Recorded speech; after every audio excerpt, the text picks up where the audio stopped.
color and energy, a sun-drenched arena where thousands of species navigate the complex dance of existence. It is also one of the most dangerous places on Earth, because in this dazzling landscape, survival is not decided by the swift or the strong, but by the invisible. Here, the line between life and a violent, sudden end is measured in millimeters. The reef itself is watching. Patience is a weapon. Stillness is a strategy. And the most successful predator is the one you will never see. It is a hunter that has perfected the art of becoming nothing before delivering everything.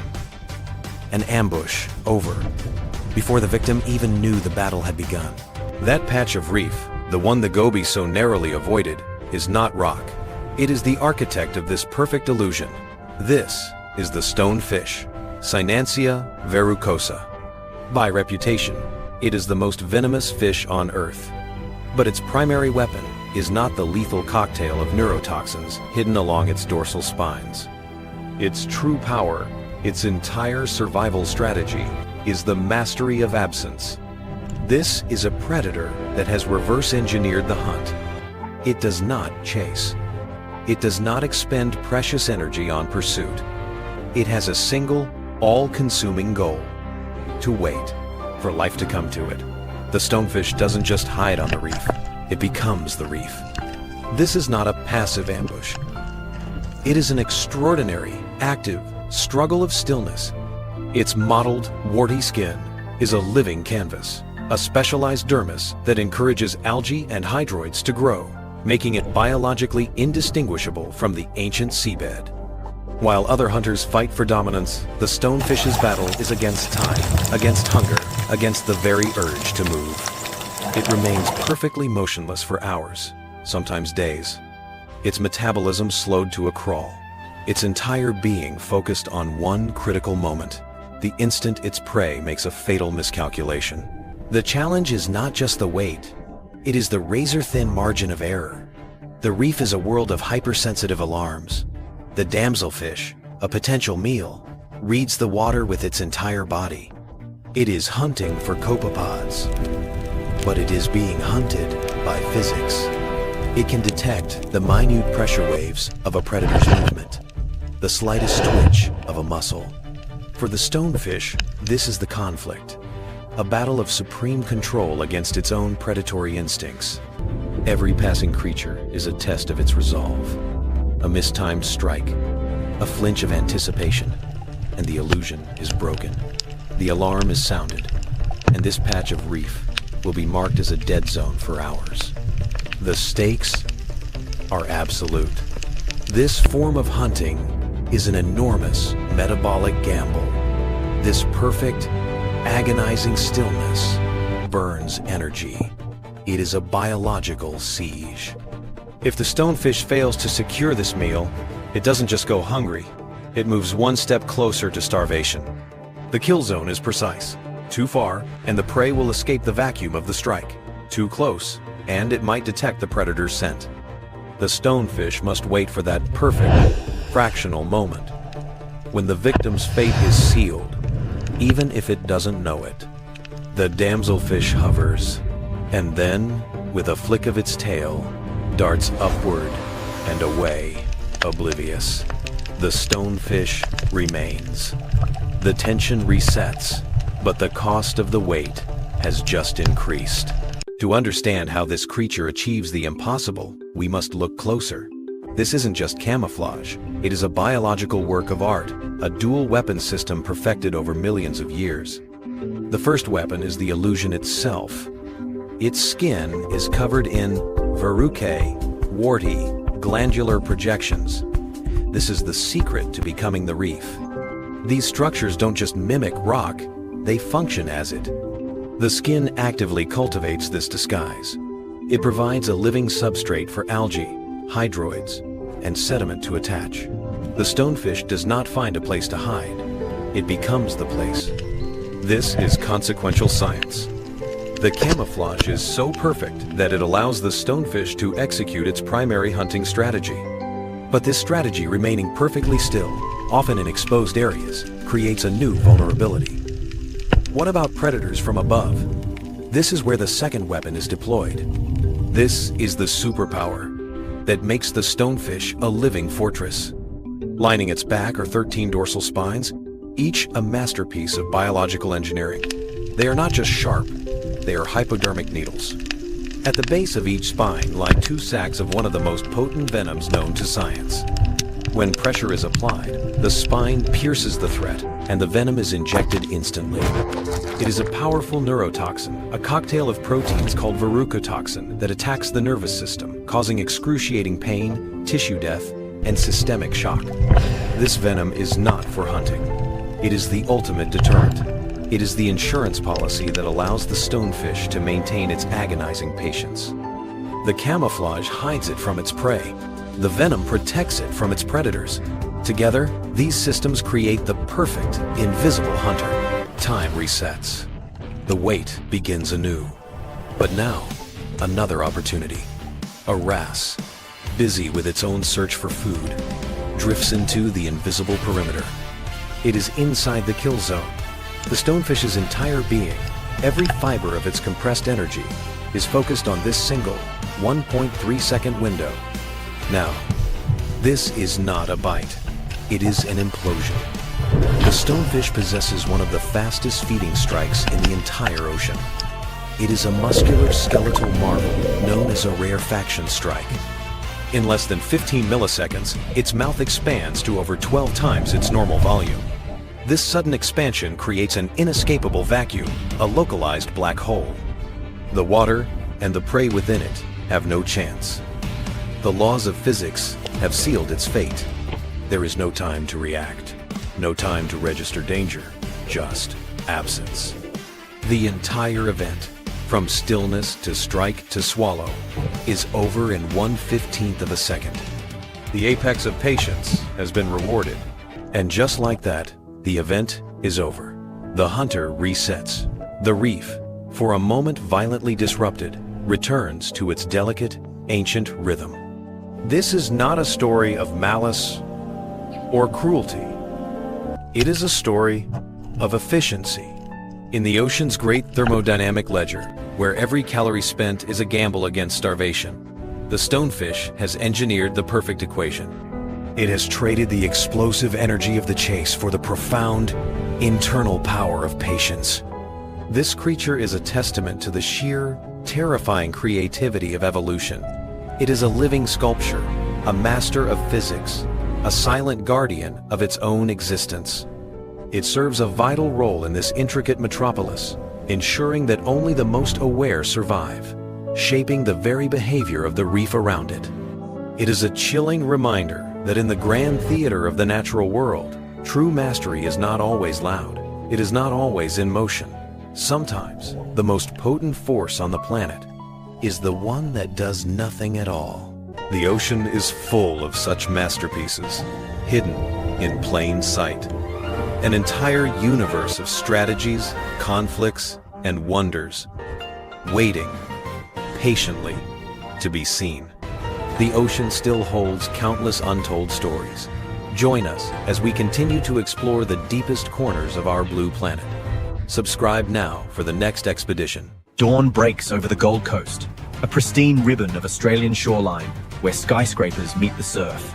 But this morning, something is deeply wrong. The sea is still, lifeless, as a carpet of silver bodies covers the sand. Their scales have turned a dull gray in the early light, and the air is heavy with the stench of decay. It is the smell of death in a tourist paradise. Locals and tourists stand nearby in stunned silence. They are watching as the tide delivers even more of the dead. This is not the aftermath of a storm. There is no wreckage, no debris from any storm. This is something quieter, and it is far more lethal. To understand this ending, we must first go back to the beginning. Before the silence, there was this. A living river of silver. Beneath the surface lives the engine that powers the entire coastal ecosystem. We call them bait fish, like sardines or pilchards. But they are far more than just bait. They are the pulse. This dense, shimmering mass is a living, traveling city of pure energy, the gear transferring the sun's power. This energy is transferred into the ocean's giants. They feed the dolphins, the seabirds, and the surrounding reefs. Like any great metropolis, this one has a singular, driving purpose: survival. They must navigate the gauntlet of predators. They must feed. They must endure. But this fragile existence, the very beat of the coast, depends entirely on the delicate balance of their world. Specifically, it depends on two invisible forces: temperature and oxygen. In just a few short weeks, those forces would betray the very life they were meant to sustain. The cradle of life, this stretch of ocean, was about to become a killing field. As the catastrophe unfolded at the spit, officials scrambled for answers. What they found was a nightmare. The readings revealed a deadly pair, water temperatures surging to record highs and dissolved oxygen levels collapsing to near zero. Normally, these two forces rarely strike in perfect concert. One might spike, but the other compensates. Now, they were a lethal duet. The ocean's delicate equilibrium was broken. Scientists warned this was not a local incident. It was a symptom of a far larger, global chain reaction. The same grim reports were emerging elsewhere. From the coasts of Greece to the bays of California and the Gulf of Thailand, similar mass fish kills were documented. We are witnessing the rise of the ocean heat wave and the rapid, insidious expansion of the ocean's dead zones. These are not isolated tragedies. They are tremors, warning shots from an ecosystem under extreme stress. The obstacle is not a single predator. The obstacle is the environment itself, turning hostile. The stakes are no longer just one school of fish, but the stability of the entire coastal food web. When these heat waves spike, the entire foundation of the sea, the food web, can collapse. The question is terrifying. Is this the beginning of an ocean? Suffocating? To understand the kill, you must understand the victim. Fish, unlike us, are ectothermic, or cold-blooded. They cannot regulate their own body temperature. They live entirely at the mercy of the water around them. And herein lies the fatal flaw. As the water warms, their entire metabolism accelerates, and their hearts beat faster. They move faster, burning energy at a frantic, involuntary pace that they cannot control. They grow desperate, needing more oxygen than ever before, just to stay alive in the warming water. But this is the deadly paradox of the sea, and warmer water physically holds less available oxygen. Physics are relentless. As water molecules gain energy, they become too agitated to hold on to the dissolved gas. The oxygen simply escapes into the atmosphere. The result of this process is a fatal imbalance. The fish need more oxygen, but they are in water that has less to give. It is the perfect biological storm. The demand for oxygen skyrockets while the supply collapses. This phenomenon has a name: ocean deoxygenation. It is not just data, it is a warning. And on the Gold Coast, that warning was about to be delivered. The heat wave peaks. The oxygen crashes. The trap, set by physics and biology, finally springs shut. Underwater, the living city of silver fractures. All cohesion is lost among the school. The school, once a marvel of cooperation, becomes a chaotic mass of individuals driven by one primal instinct: breathe. Their gills pump frantically, pulling in water that cannot sustain them, water that no longer holds life. In their desperation, they swarm to the surface, breaking the water in a churning, chaotic mass. They are trying to breathe air, a futile attempt to escape the very water that is killing them. But there is no escape for them. The ocean itself has become the enemy. The surface glitters, not with the energy of life, but with the scales of the fallen. Then the tide turns. The first wave rolls in, carrying not foam, but bodies.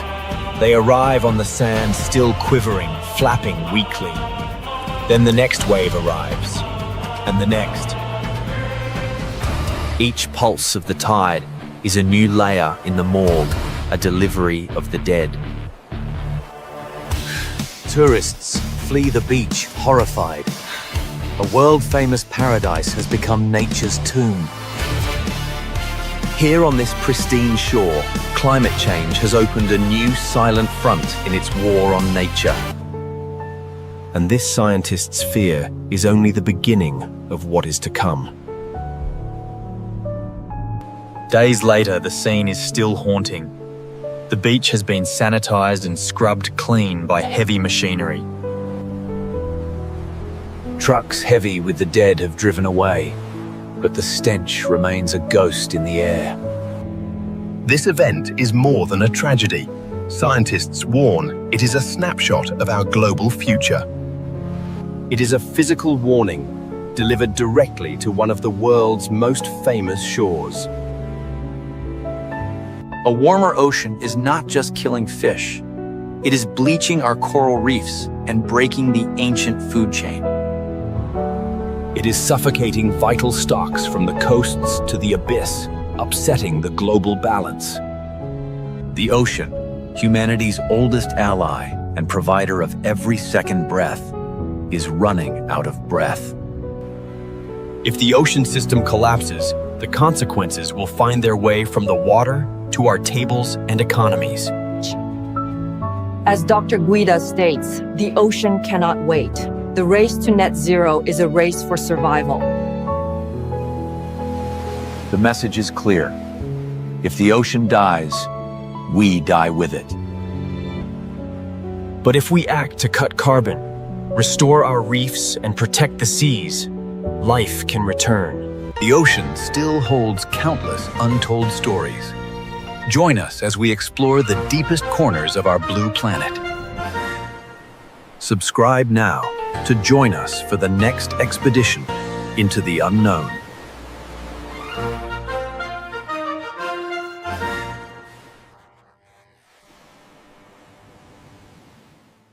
The Atlantic Ocean is a deceptive void.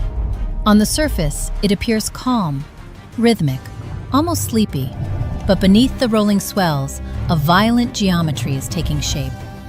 A shoal of mackerel, numbering perhaps a few thousand, has been corralled into a tightening sphere.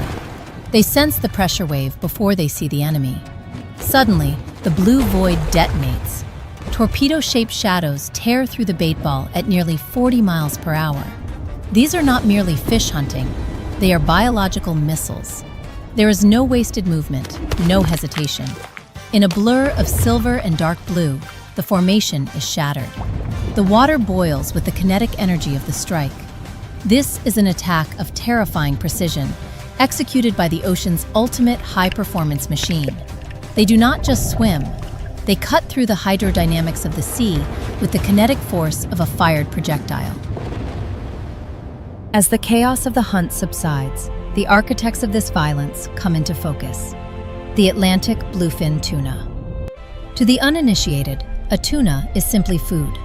But here, in their element, they are masterpieces of evolutionary engineering. Observe the design. A teardrop fuselage of burnished steel and cobalt, eyes flush with the body to reduce drag, and fins that retract into grooves like the landing gear of a fighter jet. They are pelagic nomads, driven by a biological imperative that permits no rest.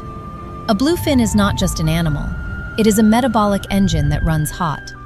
To fuel this massive, muscle-bound frame, they are locked in a perpetual odyssey across the open ocean. They are not wandering aimlessly. They are on a calculated trajectory, chasing caloric density. Their goal is survival, yes, but survival for a bluefin means constant motion. To stop is to suffocate. To slow down is to starve. They are prisoners of their own perfection, condemned to swim until they die. But the open ocean is a desert, and the surface waters often lack the prey required to fuel such a demanding engine. To find a substantial meal, the school must leave the sunlit zone. They angle their pectoral fins and begin a descent into the twilight, the deep, scattering layer. Here, 300 meters down, the light fails. More dangerously, the temperature plummets. For a standard fish, this creates a lethal problem. The deeper they go, the colder the water becomes. Cold water saps the chemical energy from muscles, slowing reactions, dulling reflexes, and turning a fast swimmer into a sluggish drift. And in the gloom, they are not alone.